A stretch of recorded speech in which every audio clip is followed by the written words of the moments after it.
Welcome back, everyone, to the Alpha Jedi Podcast. I am extremely excited to be back here with you guys. Today's episode, we're going to dive into the subject around finances and how to make some money while you may not necessarily have a lot, as well as how to be able to go out and ball on a budget, so to speak. Just because there's a lot of opportunity now, and just because you don't necessarily have a lot of cash on hand doesn't necessarily mean that you can't go out and enjoy life, right? Or for those of you guys that want to go out and start dating, you don't have to go out and spend a whole lot or a whole ton of money. So really just some good practical advice and tips to be economical, but also to help you get to a place where you have some financial safety and security. Because as the old adage goes, if you have more coming in than you have going out, you will have a surplus and you'll be in a good, strong position. So that's going to be the subject of today's episode. But I wanted to, again, express a quick thanks to everyone for the overwhelming response it got to the team up and collaboration I did with Christian McQueen and getting that course for Tizing pushed out there. Those of you that were checking it out, trust me, you're definitely going to find a lot of really good information in there. You're going to benefit from it. I've definitely learned quite a bit from it. And I've taken a couple of his courses before, and this is by far the most comprehensive one. But for those of you that got in on it, awesome. For those of you that were a little hesitant or a little skeptical, hey, no worries. This particular opportunity has been shut down, but you got to keep your eyes peeled and open for the next one. But yeah, let's just dive into it. And so the first thing I want to cover is just being able to get some income coming in the door for yourself, even though you don't have a lot. There's a lot of different financial situations you can find yourself in, and for a lot of people, it's you have a normal job, 9 to 5, and you might even be just working part-time somewhere, whether you're working part-time at a Chick-fil-A or you're waiting tables, or you could just have a regular office job where if you're filing different files, you're going around, doing a sales position, or whatever your situation is, or whatever it might be. It should be pretty clear and pretty apparent that you're having one source of income is just not going to cut it in this day and age. But also, there's a lot of opportunities and avenues for yourself to really explore other ways to make money, and that's the greatest tool that we all have lying around is the internet. It is literally this money printing machine that just is out here and exists. And it's such a vast resource that it blows my mind that a lot more people aren't using it to make a lot more money for themselves. So, it doesn't matter how old you are, whether, you're 16 and you just got your first part-time job, or you're 46, you've been working for, a couple decades, and you're just trying to figure out the best way to get ahead and not having much luck in the corporate ladder or wherever your situation is. The internet is an extremely, extremely effective tool. And so here's a couple resources that I've personally used in order to just make some extra side income. I've got a couple internet businesses, and I'll give you some very, very quick practical ones that you can utilize today, even if you really wanted to, just to get some extra cash coming in the door, because that never hurts. And then once you figure out a good cash flow system for yourself, you can then grow and scale it in order to make quite a bit more capital for yourself. So the very first thing, and probably the easiest thing out there, is to find a site like Fiverr, which is an absolutely great site. I've definitely made quite a bit of use of that site before and still do to this day. And essentially, you can just offer consulting services based on anything that you have a knowledge base in, right? So, well, hey, I'm a 18-year-old kid. I don't, have any, I wouldn't consider myself an expert in anything. Well, all right. Have you taken guitar lessons as a kid and played it as a hobby? Have you collected a certain thing and know a little bit about that? Essentially, in order to do any type of consulting, you just need to know about maybe 30% more than the average person would know about any particular subject. So really take a minute to sit down, think about, hey, what are my hobbies? What are my skills? What do I know a lot about, more so than perhaps the average person? Or like when I go out and try and talk to my friends about something I'm really interested in, they just kind of give me a blank stare. What is it that I know a lot about? And then from there, offer some type of consultative service for people that are looking to get into it. I've worked with quite a few military guys as clients, and for them, the idea that never crosses their mind, which a couple of them have taken on and have started to use it to make some good little capital for themselves, is, hey, what is it that you wish you would have known before you had gone into the military, right? What are the top 3, top 5, whatever things that you wish you would have known before you signed up for it? The good, the bad, the whatever. That way, so that's a particular skill set, right, and a knowledge base that you might not think like, well, who cares about it? But if you're offering a consultative service where it's, hey, $20 for a half-hour phone call, and I'll answer all your questions and tell you everything you know. Hey, how many young people out there do you think would invest $20 into a decision that could impact the rest of their lives or their future? So you're providing a service of value by just giving them the cut and dry, hey, this is everything I wish I would have known. Here's the good, here's the bad. Here's what it is that you need to know. Just so that way, you either sign up for it and, hey, you know what you're getting into, or you save yourself from wasting a couple years, like really figuring out like, hey, this isn't really for me. I wish if I would have known these 2 things up front, I would have never signed up for this. So that can be a very powerful value service add. And again, that's just one example of just having a particular set of knowledge. So don't be afraid to leverage the knowledge that you have in order to offer it as some type of consultative service, because that's really where the future of a lot of entrepreneurship and online business is going to knowledge products, right? Human experience, your experience. So leverage that experience that you have, and you'd be surprised. I first started out just offering, consulting calls for $1 a minute, just on internet business, because I had some experience in that. And so by putting myself out there a little bit on Fiverr, doing a couple little ads on Facebook, suddenly I was getting flooded with calls or requests for calls. So I was able to take it, and I was making hey, a $1 a minute. So I'd have on average about a 30-minute phone call people. So hey, making $30 every half hour, which, all right, not necessarily crushing it, but at the same time, it's one of those things where, I would be focusing on my primary business, and then I would take a lunch break, take 2 calls over my lunch, and I would have my lunch paid for and more by just talking on the phone.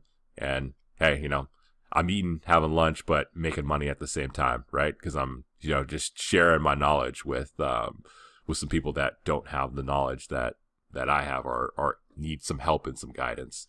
So that's a really, really great, fantastic quick way in order for you to, get just some side cash coming in. And again, like, hey, if I'm making $60 in an hour, right, on some phone calls, not necessarily like game changing, hey, I'm going to go to the club and start popping all these bottles of champagne kind of cash. But at the same time, hey, my lunch costs, $22.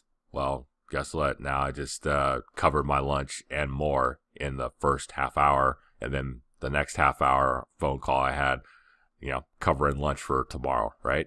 So again, this is just some quick examples to get your wheels turning, to give you some good ideas.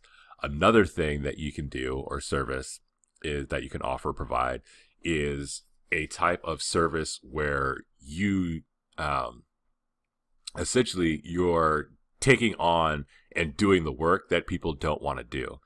So before I started doing my own online courses and getting those up and going, I was really curious about how to even go about building an online course.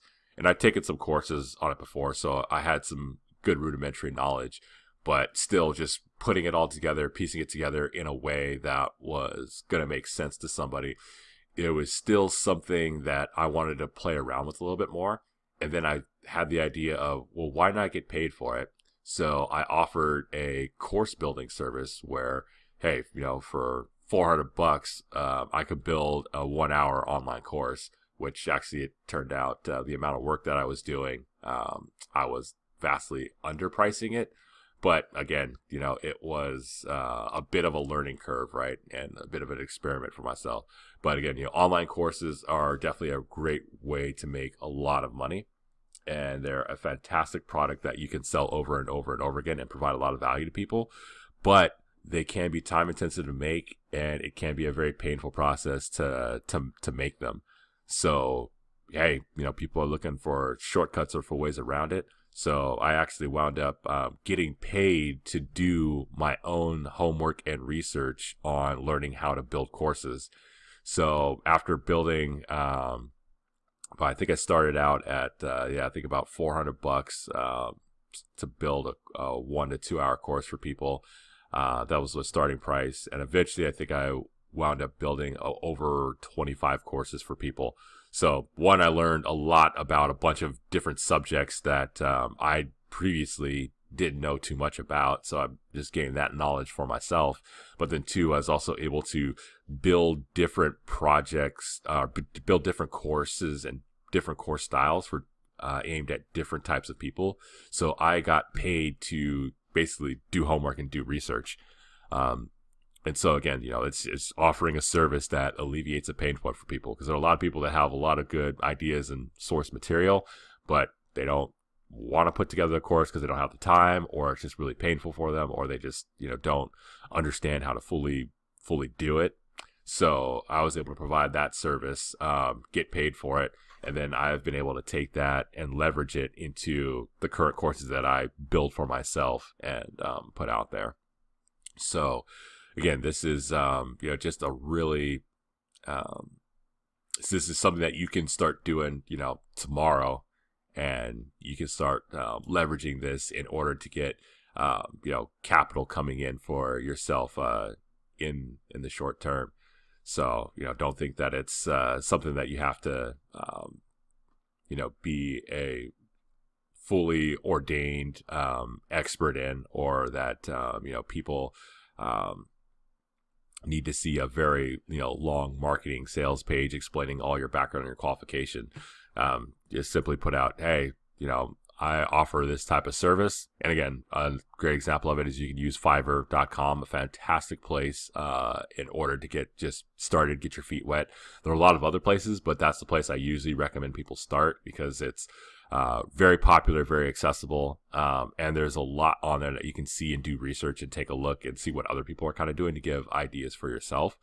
So, make use of that. But those are some really, really good places to start, especially if you're you're just looking for some extra, side cash, or you're, really looking to sink your teeth into some type of other business that you can then scale up.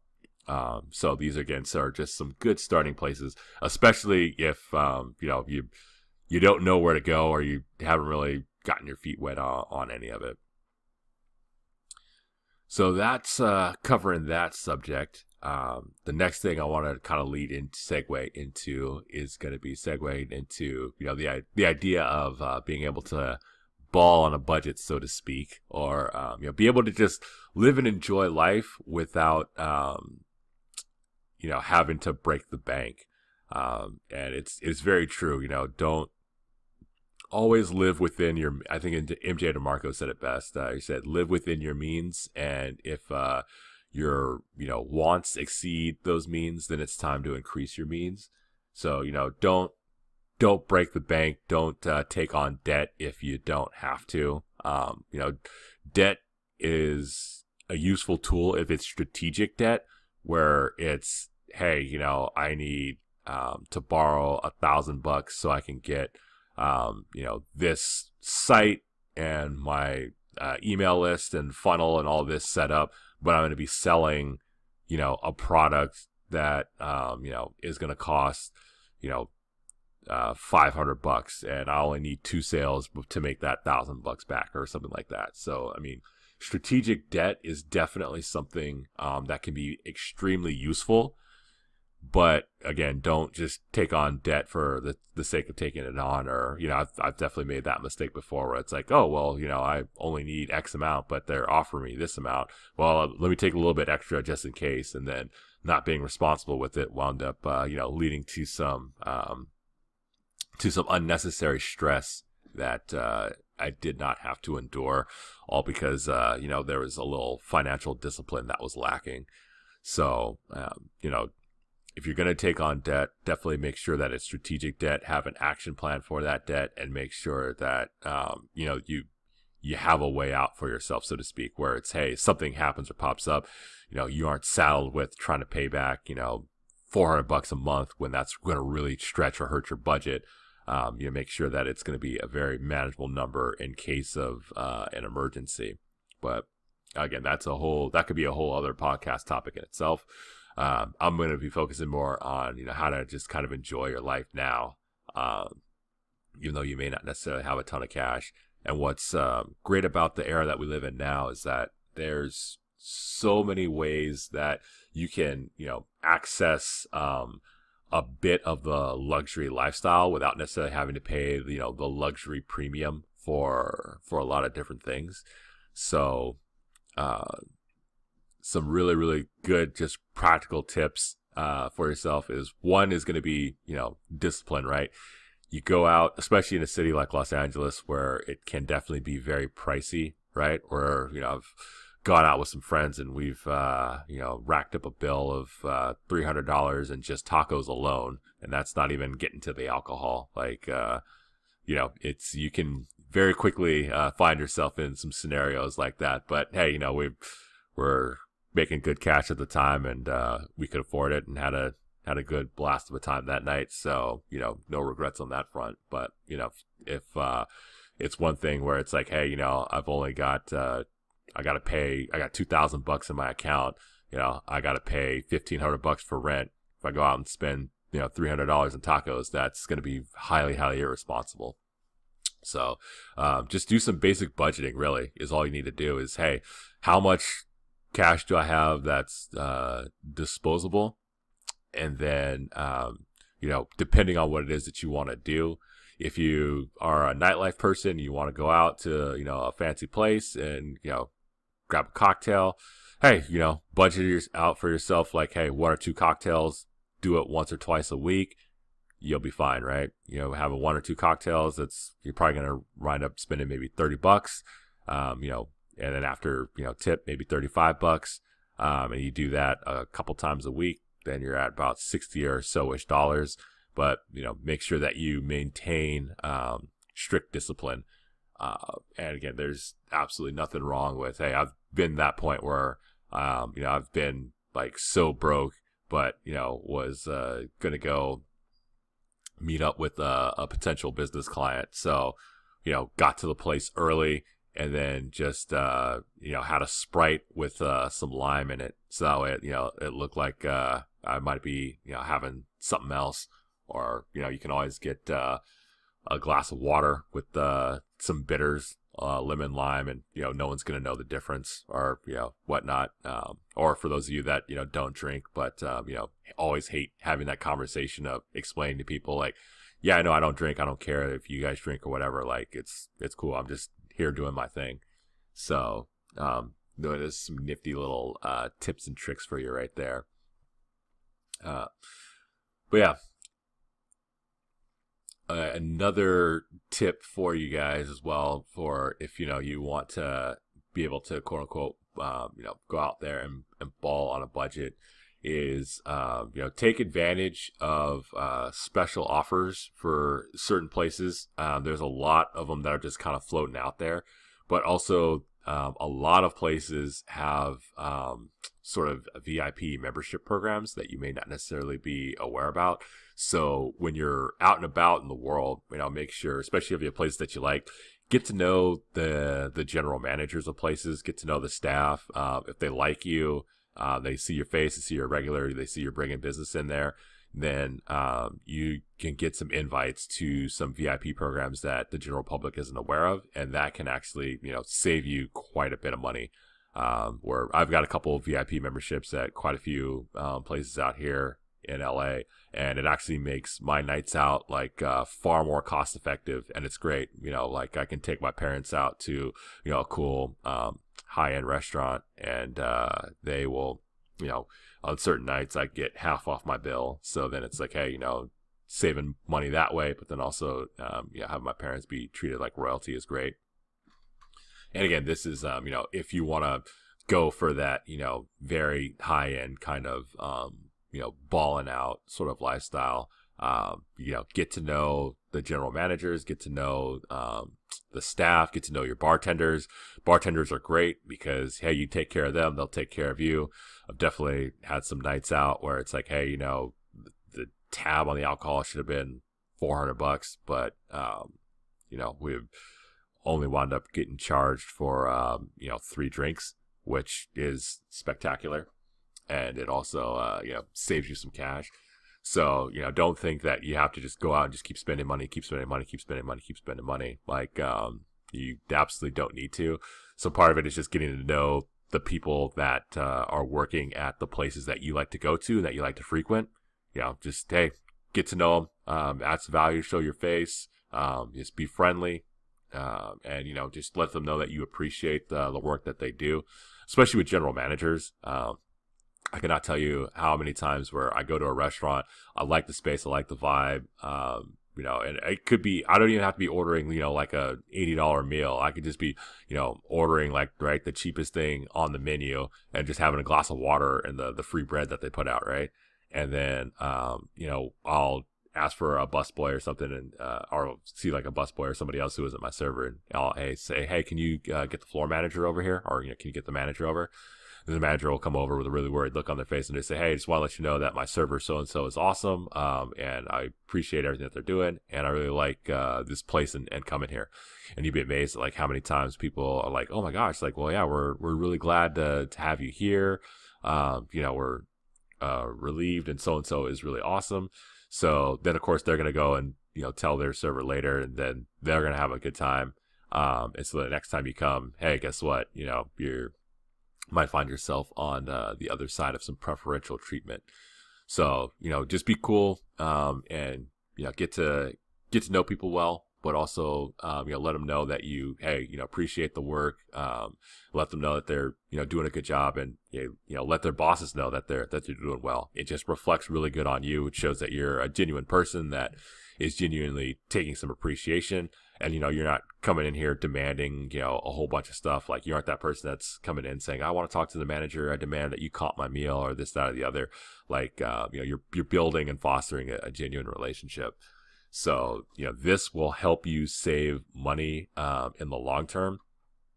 And for those of you guys, if you're like extremely, extremely broke, then, what you should do is, limit yourself to, one night where you can splurge if you can afford it.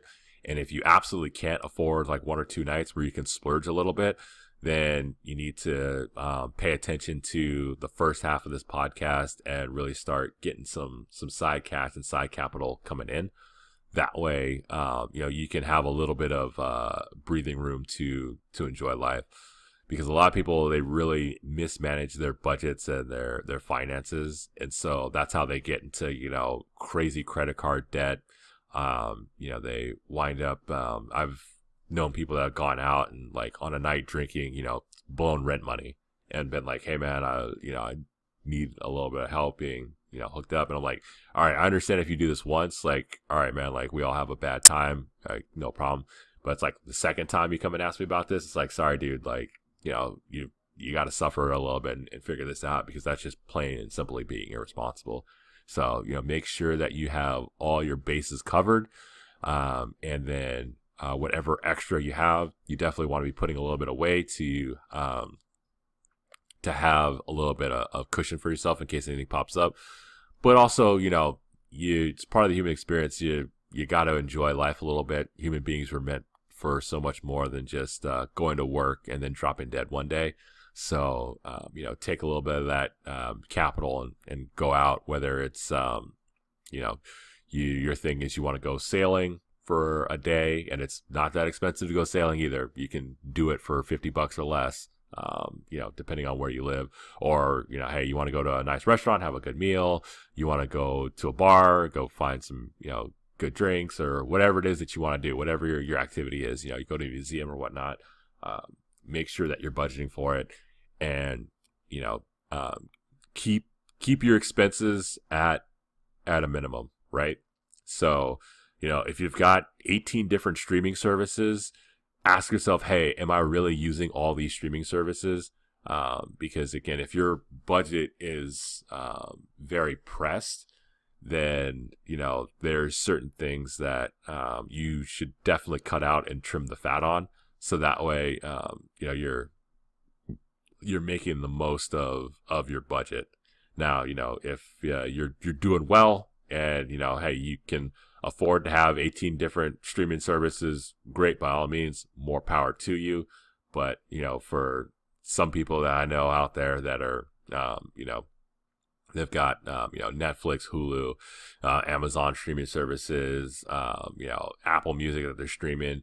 And then, they're always saying, hey, I can't go out for, dinner because I'm going to be sweating the bill. Then it's like, all right, man, if you're out and you're sweating the bill, then that's a sign that A, you shouldn't be out, and B, with a lot of things in life, it's usually not a matter of not having the funds. It's a matter of what your priorities are. So, if you, go out and, spend, $30 every night at the bar, on a couple rounds of drinks, but then, you're coming up short on getting your electric bill paid or, getting some rent paid, then, hey, that's you gotta have some better discipline around your priorities. So that's kind of it for this episode. Just wanted to share some tidbits and in a little bit of a rambling format.